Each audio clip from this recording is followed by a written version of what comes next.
अघटित घटन सुघट विघटन हार, पूरन करन हार प्रणत पुकार के।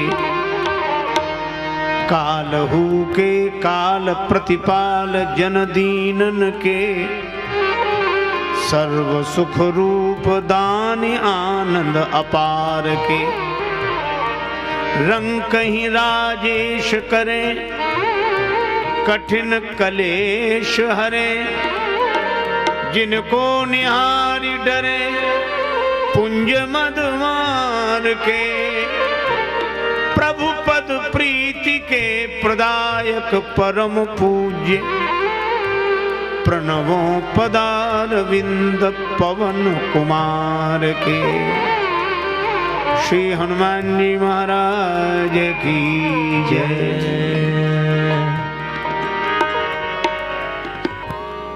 देवाधिदेव महादेव भगवान आशुतोष अवधरदाने भोले शंकर कहते हैं, हे पार्वती, श्री हनुमान जी जैसा कोई भी बड़भागी नहीं है, कोई भी नहीं। और श्री राघवेंद्र के श्री चरणों का ऐसा अनन्य अनुरागी भी कोई दूसरा नहीं है।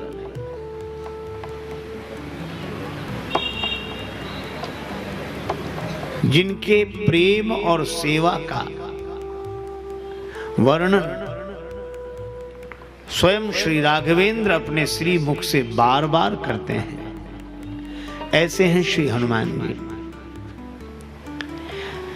इसका अर्थ यह है कि बड़भागी तो और भी होंगे, निश्चित रूप से। हम आप जितने यहां हैं वे भी, और जो यहां नहीं हैं वे भी, क्योंकि बड़े भाग मानुष तन पावा।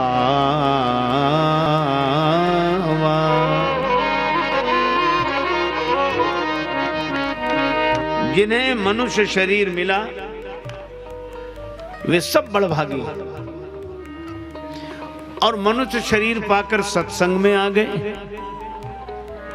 तो बड़भागी हैं ही। बड़े भाग पाई सत्संगा।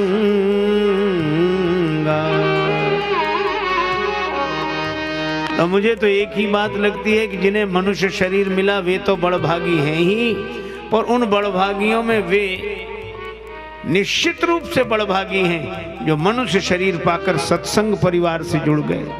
बड़े भाग पाइए सत्संगा।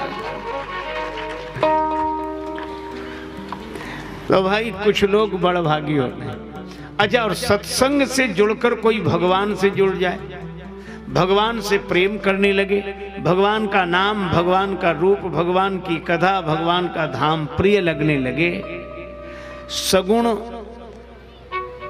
साकार भगवान के प्रेम में कोई डूब जाए तो वह बड़भागी ही नहीं, अति बड़भागी है। और यह स्वयं श्री तुलसीदास जी कहते हैं। तो दो बातें हुई, मनुष्य शरीर पाकर सत्संग से जुड़ने वाले बड़भागी, और सत्संग से जुड़कर जो भगवान से जुड़ जाएं, अर्थात भगवान की ओर बढ़ें, वे अति बड़भागी। तो अब तीन हो गए, दो हुए बड़भागी, दो हुए बड़भागी और अति बड़भागी। लेकिन प्रश्न यह है कि जो मनुष्य शरीर पाकर सत्संग के कारण भगवान की ओर बढ़ते हैं, मन से प्रभु के चरणों से जुड़ते हैं, वे अगर अति बड़भागी हैं, तो प्रश्न यह है कि जो भगवान की ओर बढ़ते हैं वे तो अति बड़भागी हैं, और भगवान जिनकी ओर बढ़ते हैं देखो, जो भगवान को पाकर प्रसन्न होते हैं वे अति बड़भागी हैं, लेकिन भगवान जिन्हें पाकर प्रसन्न होते हैं, अपना धाम छोड़कर भगवान की ओर चलने वाले अति बड़भागी, और भगवान अपना अयोध्या धाम छोड़कर गए और मार्ग में मिली अहिल्या माता, प्रभु के चरण का पावन संस्पर्श पाकर वे जड़ता से मुक्त हुई, तो इन्हें क्या कहेंगे? तुलसीदास जी बोले, यह बड़भागी नहीं, अति बड़भागी नहीं, अतिशय बड़भागी। तो तीन बातें हुई, सत्संग की ओर बढ़ने वाले बड़भागी, और सत्संग पाकर भगवान की ओर मन से बढ़ने वाले अति बड़भागी। जो भगवान के चरण की ओर बढ़े वे अति बड़भागी, और भगवान के चरण जिनकी ओर बढ़े वे अतिशय बड़भागी। तो बड़भागी, अति बड़भागी, अतिशय बड़भागी। अब तो कोई बचा नहीं, एक और है। कौन? श्री जटायु जी। राम काज कारण तनु त्यागी, हरिपुर गयऊ परम बड़भागी। अब आप ध्यान देना, बड़भागी, अति बड़भागी, अतिशय बड़भागी, परम बड़भागी। श्री तुलसीदास जी महाराज से किसी ने पूछा कि मनुष्य शरीर पाने वाले बड़भागी और मनुष्य शरीर पाकर भगवान की कथा सुनने वाले सो सुनी सादर नर बड़भागी,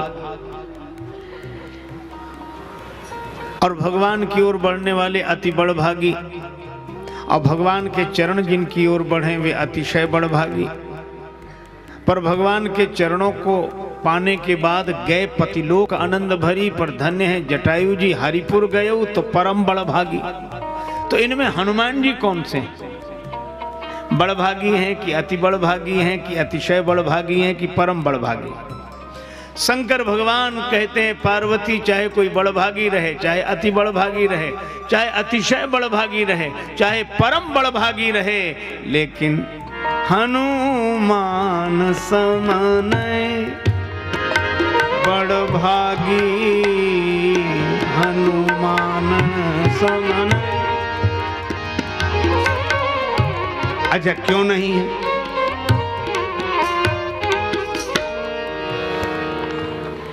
भगवान की कथा सुनने वाले अगर बड़भागी हैं तो हनुमान जी जैसे नहीं है, क्योंकि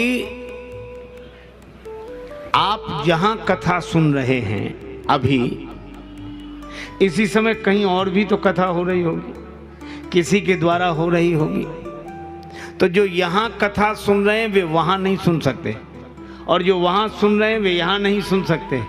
पर श्री हनुमान जी तो यत्र यत्र रघुनाथ कीर्तनम तत्र तत्र कृतमस्तकांजलिम। जहां जहां राम जी की कथा वहां वहां हनुमान जी, जितनी कथाएं उतने हनुमान जी, हर जगह प्रकट होकर पवन पुत्र पवन की तरह भगवान की कथा में सर्वत्र उपस्थित रहते हैं। इसीलिए हनुमान सम नहीं बड़भागी कथा सुने। अच्छा चलो, अति बड़भागी मान लिए जाएं वे बंदर जो भगवान से जुड़े, लेकिन वे भी हनुमान जी की तरह बड़भागी नहीं है। क्यों? उन सब वानरों को भगवान ने विदा किया। क्या कहा? अब गृह जाहु सखा सब, अब गृह जाहु सखा सब, सखा सब, अब गृह जाहु। भगवान ने सभी बंदरों से कहा अब आप लोग अपने अपने घर जाओ। सबको विदा किया गया, यहां तक कि श्री अंगद जी को भी विदा किया गया, पर हनुमान जी को विदा नहीं किया गया। किसी ने राम जी से कहा कि सबको अपने अपने घर भेज रहे हो, अब गृह जाओ सखा सब भजो मोहि दृढ़ नेम, तो हनुमान जी को क्यों नहीं भेज रहे हो? राम जी ने कहा कठिनाई है। कहा क्या? बोले जिनके घर हैं उन्हीं को तो घर भेजेंगे, हनुमान जी का घर ही नहीं तो इन्हें भेजे कहां?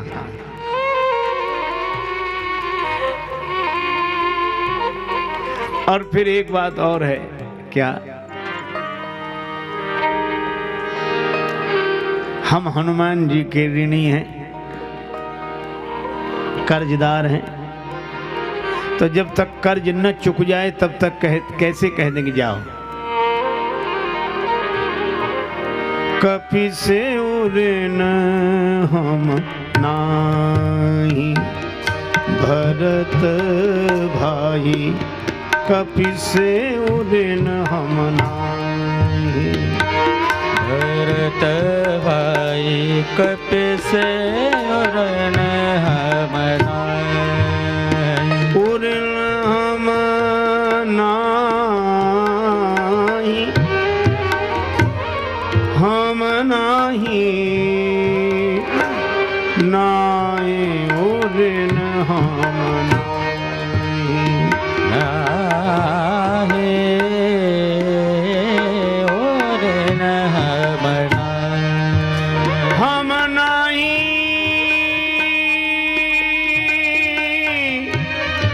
हम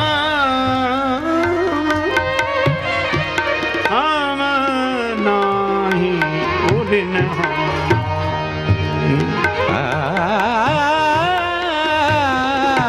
उऋण हम नाही। एक दिन की बात सुनाऊं आपको। भगवान श्री राम माता जानकी आसन पर विराजमान है, हनुमान जी चरणों में बैठे। श्री अयोध्या के दरबार की घटना है। राम जी बार बार हनुमान जी की ओर देखते हैं, और जैसे ही राम जी हनुमान जी की ओर देखने लगते हैं तो हनुमान जी को लगता है क्या बात है, प्रभु देख रहे हैं, हम भी तो देखें। तो हनुमान जी जैसे ही राम जी की ओर देखते तो राम जी तुरंत श्री सीता जी की ओर देखने लगते। राम जी जैसे ही हनुमान जी की ओर देखते तो हनुमान जी राम जी की ओर जब देखते तो राम जी तुरंत श्री सीता जी की ओर देखने लगते। दिन भर यही हुआ। पुनि पुनि कपि चितव सुर त्राता। रात्रि को एकांत पाकर जानकी माता ने कहा कि प्रभु आप दरबार में हनुमान जी को बार बार देखते हैं, लेकिन हनुमान जी जब आपकी ओर देखते हैं तो आप उनसे आंख नहीं मिलाते, हमारी ओर देखने लगते हैं, क्यों?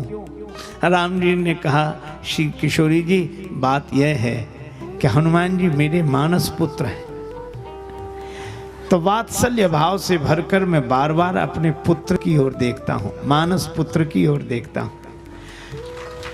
श्री जानकी माता बोली सो तो ठीक है, लेकिन जब हनुमान जी आपकी ओर देखते हैं तो आप उनसे आंख क्यों नहीं मिलाते हैं? श्री राम जी ने कहा जानकी जी मुझे दूसरी बात याद आ जाती है। कौन सी? कि जब मुझे लगता है कि हनुमान जी मेरे मानस पुत्र हैं तो मैं उनकी ओर देखता हूं, लेकिन जब वे मेरी ओर देखने लगते हैं तो मुझे यह बात याद आ जाती है, सुन सुत तो है उऋण मैं नाही। हे पुत्र मैं तुम्हारा कर्जदार हूं, तुम्हारे ऋण से उऋण नहीं हुआ हूं। तो राम जी कहते हैं कि जानकी जी आप ही बताइए किस कर्जदार की हिम्मत है कि अपने धनी से आंख मिला सके, इसलिए मैं उधर नहीं देख पाता हूं, इधर देखने लगता हूं। ऋणिया राजा राम भे धनिक भय हनुमान। श्री जानकी जी ने कहा कि प्रभु एक काम करो, क्या हनुमान जी को भी दरबार में रहना है और आपको भी सिंहासन पर विराजमान रहना है? ये संकोच रोज रोज तक इसी तरह कब तक चलेगा? भगवान बोले तो क्या करें? का ऋण चुका दो। राम जी ने कहा इतना आसान नहीं है, मेरे पास वह धन नहीं है जिसे देकर मैं हनुमान जी के ऋण से उऋण हो सकूं, कुछ दे नहीं सकता। श्री जानकी माता बोली तो एक उपाय है। क्या? आप कुछ नहीं दे सकते हनुमान जी को ना? तो यही लिख कर दे दीजिए कि हम कुछ नहीं दे सकते। हाँ यह बात ठीक है। और भगवान ने दूसरे दिन यही किया। श्री तुलसीदास जी कहते हैं राम जी का शील स्वभाव तो देखो, विनय पत्रिका का पद है, कपि सेवा बस भये कनौड़े। दूसरे दिन दरबार में जब सिंहासनासीन हुए श्री राघवेंद्र तो बड़े संकोच में पड़े। श्री हनुमान जी ने जैसे ही चरणों में प्रणाम किया, प्रभु ने कहा हनुमान जी आओ, कहो पवन सुत आओ। और ये पत्र दे रहा हूं। श्री हनुमान जी ने कहा कि प्रभु इसमें क्या है? भगवान ने कहा इसमें यही लिखकर दे रहा हूं कि मैं तुम्हें कुछ दे नहीं सकता, मैं तुम्हारा ऋणी हूं, आजीवन ऋणी रहूंगा हनुमान, तुम मेरे धनी हो। इतना कहते कहते राम जी के नेत्र सजल हो गए। तुम्हें मिला क्या? किष्किंधा का पद सुग्रीव को मिला तुम्हारे कारण, लंका का पद विभीषण जी को मिला तुम्हारे कारण, और अयोध्या का पद मुझे मिला तुम्हारे कारण। तुम्हें तो कोई पद भी नहीं मिला। हनुमान जी ने कहा कि प्रभु मुझे भी मिला है। क्या मिला है? कहा सुग्रीव जी को एक पद मिला किष्किंधा का, विभीषण जी को एक पद मिला लंका का, और प्रभु क्षमा करें आपको भी एक पद मिला अयोध्या का। और हनुमान जी ने राम जी के चरणों में सिर रखकर हाथ जोड़कर कहा कि प्रभु मुझे तो आपके ये दो दो पद मिले हैं, और जिसे दो दो पद मिले हों वो एक पद के चक्कर में काहे को पड़ेगा। और जब हनुमान जी ने कहा कि दो दो पद मिले हैं तो तुलसीदास जी बोले हनुमान सम नहीं बड़ भागी, हनुमान सम नहीं बड़ भागी, नहीं को रामचरण अनुरागी, नहीं को राम